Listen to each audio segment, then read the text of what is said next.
കേരള ബാങ്കിൽ ജോലി വാഗ്ദാനം ചെയ്ത് 26 ലക്ഷം രൂപ തട്ടിയെടുത്തുന്ന വനിതയുടെ പരാതിയിൽ ഒളിവിലായിരുന്ന ASI അറസ്റ്റിൽ.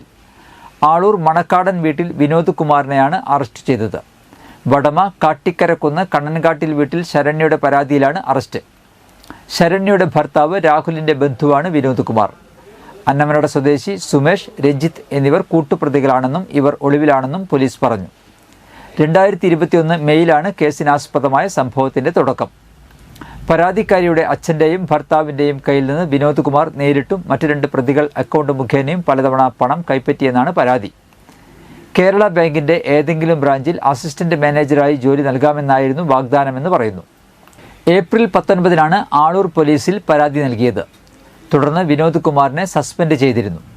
തിങ്കളാഴ്ച വൈകിട്ട് 6 മണിയോടെ വീട്ടിൽ നിന്നാണ് പ്രതിയെ അറസ്റ്റ് ചെയ്തതെന്ന് CI KM ബിനീഷ് പറഞ്ഞു.